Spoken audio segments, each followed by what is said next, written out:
तो जय हिंद दोस्त। और आइए हम लोग अगला क्लास देखेंगे हिस्ट्री का।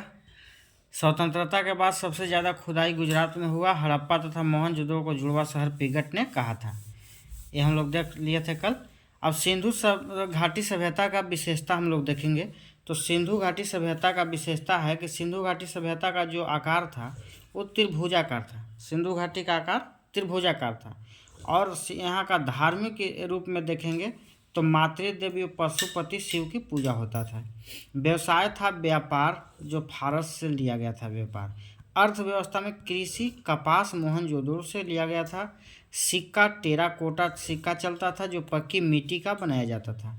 मोहर चलता था जिसका नाम था सेलखड़ी, एक सिंह वाला बैल का। बर्तन पक्की मिट्टी जो रंग लाल होता था। सभ्यता यहाँ का शहरी प्रथम नगरीय सभ्यता था, शांति प्रिय सभ्यता था। यहाँ का समाज था, सिंधु घाटी का समाज था मातृ शतात्मक और लिपि था भाव चित्रात्मक, दायां से बायां लिखा जाता था। सड़क ग्रिड पद्धति में था, इस तरीका से सड़क था। अपवाद में बनवाली जो टेढ़ी मेढ़ी सड़क था। नालियाँ यहाँ का ढकी हुई रहती थी। बस्ती यहाँ का वर्गीकृत रहता था। पश्चिम साइड में अमीर लोग रहते थे, पूरब के दिशा में गरीब लोग। और अपवाद यहाँ का है चन हुदड़ो यहाँ का अपवाद में है।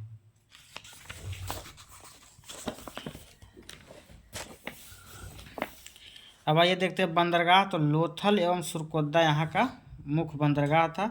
यहाँ का मुख्य फसल गेहूं एवं जौ था। दरवाज़ा था पीछे की ओर, अपवाद में लोथल आगे की ओर दरवाज़ा खुला था। मनोरंजन के लिए पासे का खेल एवं नृत्य था। सिंधु घाटी सभ्यता के लोग परिचित नहीं थे। तो किससे परिचित नहीं थे? तो सिंधु सभ्यता में लोहा नहीं था, गाय नहीं था, दास प्रथा नहीं था, तलवार नहीं था, मंदिर नहीं था, नहर नहीं था, पर्दा प्रथा वैश्यावृत्ति की जानकारी थी। यहाँ पे घोड़ा की जानकारी नहीं थी। अब है मोहनजोदड़ो से प्राप्त मोहर। तो मोहनजोदड़ो से जो प्राप्त मोहर पर हाथी, गेंडा, बाघ चारों ओर था। भैंसा जो था आसन के नीचे था, हिरण पैर के पास था। अब है हड़प्पा काल के 6 स्थल जिन्होंने नगर का दर्जा मिला। तो मोहनजोदड़ो, हड़प्पा, राखीगढ़ी, धौलावीरा, कालीबंगा और गनवारी वाला। अब हड़प्पा कालीन जो बंदरगाह था लोथल था, जो गुजरात में, सुरकोदा भी था गुजरात में। हड़प्पा कालीन बंदरगाह था। हड़प्पा कालीन जो व्यापार हुआ था, तांबा का व्यापार होता था खेतड़ी से जो राजस्थान में है।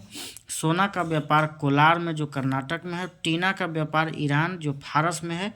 और चांदी का व्यापार अफगानिस्तान से होता था। सीसा का व्यापार मेसोपोटामिया, प्रथम ग्रामीण सभ्यता मेसोपोटामिया में है।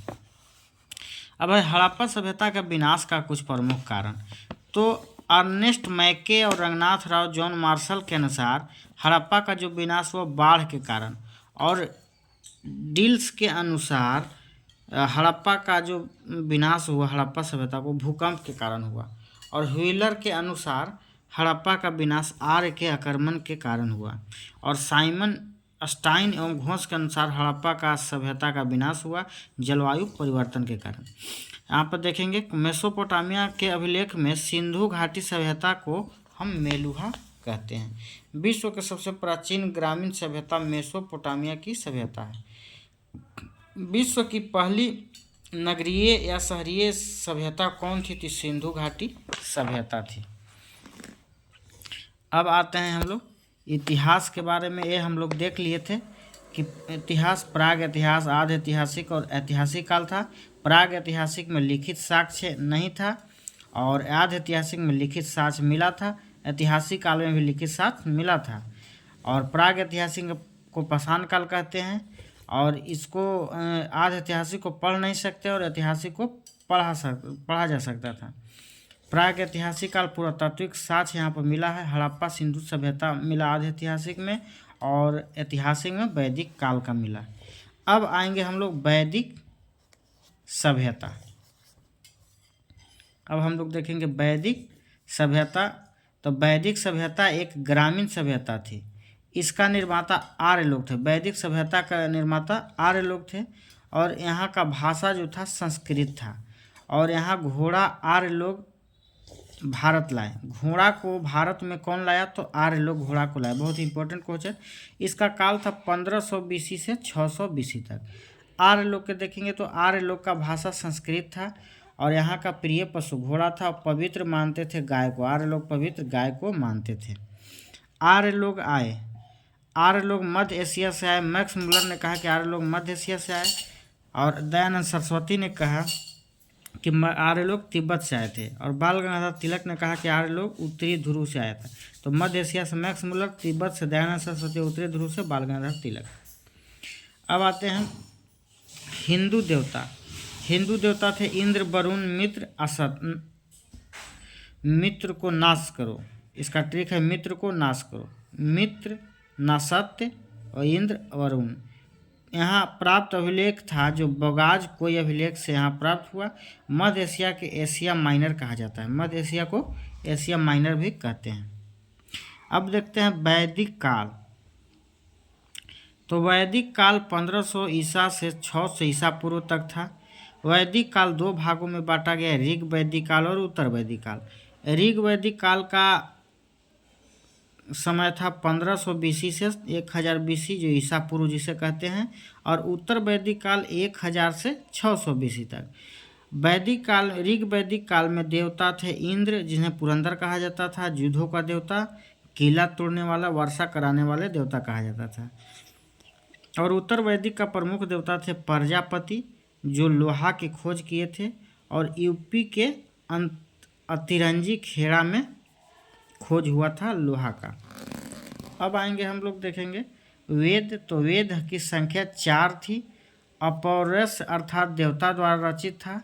संहिता जिसे कहते हैं, संकलन करता थे महर्षि कृष्ण द्वैपायन वेद व्यास। वेद की रचयिता महर्षि कृष्ण द्वैपायन वेद व्यास थे।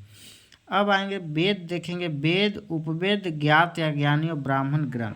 तो वेद, ऋग्वेद, ऋग्वेद का उपवेद था आयुर्वेद और इसका ज्ञाता को होत्री कहा जाता था और इसका ब्राह्मण ग्रंथ में ऐतरथी और कौशितकी कहा जाता है।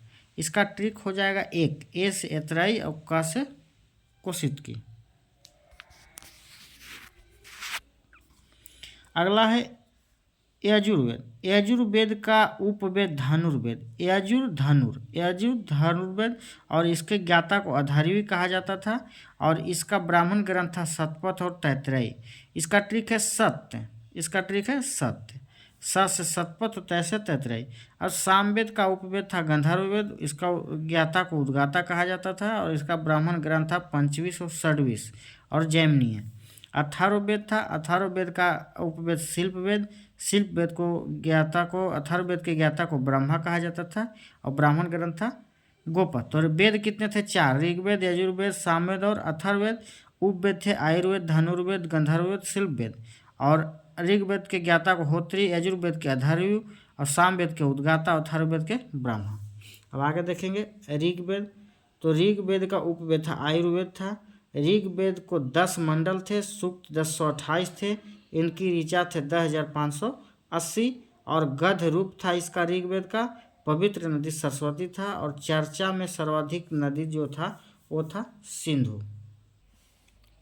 अब आते हैं, देखते हैं यहाँ पर ज्ञाता।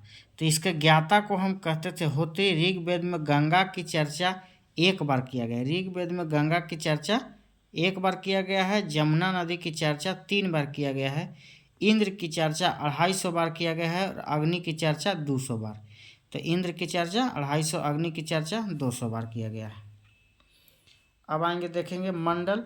तो मंडल फर्स्ट तथा 10वें मंडल नवीनतम मंडल हैं और 2 से 7 मंडल सबसे प्राचीन मंडल जिसे वंश मंडल कहा जाता है। और तीसरा मंडल जो गायत्री मंत्र है सावित्री या सूर्य का, तो तीसरा मंडल में ही गायत्री मंत्र है। 7वां मंडल जिसमें दशराग का युद्ध हुआ था सुदास एवं 10 जन के बीच, परुष्णी नदी जिसे रावी नदी कहते हैं इस तट पर हुआ था। 8वां मंडल जो है हस्तलिखित प्रमाण मिला है जिसे खिल कहा जाता है। 9वां मंडल सोम देवता के लिए है। 10वां मंडल पुरुष सूक्त वर्ण है। 10वां मंडल में ब्राह्मण का पूजा पाठ, मुख से क्षत्रिय जिसे सेना कहा जाता था, भुजा से हुआ है उत्पत्ति, वैश्य व्यापारी जिसे जांग से, और शूद्र सेवा जो होता है वो चरण से इनका उत्पत्ति हुआ। तो ब्रह्मा के अनुसार ब्राह्मण का उत्पत्ति मुख से, क्षत्रिय का उत्पत्ति भुजा से, वैश्य का उत्पत्ति जांघ से और शूद्र का उत्पत्ति चरण से हुआ। वेद 4 थे, वेद के अंग वेदांग 6 थे और वेदांग का ट्रिक है व्याजोनिषक कच्छ, व्याकरण ज्योतिष निरुक्त शिक्षा कल्प छंद, व्याकरण ज्योतिष निरुक्त शिक्षा कल्प छंद। अब आते हैं हम लोग देखेंगे उपनिषद। तो गुरु के समीप बैठकर शिक्षा ग्रहण करना ही उपनिषद कहलाता है। उपनिषदों की कुल संख्या 108 थी, इसमें मुख्य थे 13। मुंडकोपनिषद देखेंगे तो मुंडकोपनिषद कहाँ से लिया गया? सत्यमेव जयते से लिया गया है। कठोपनिषद यम एवं नचिकेता के बीच के संवाद को कठोपनिषद कहते हैं।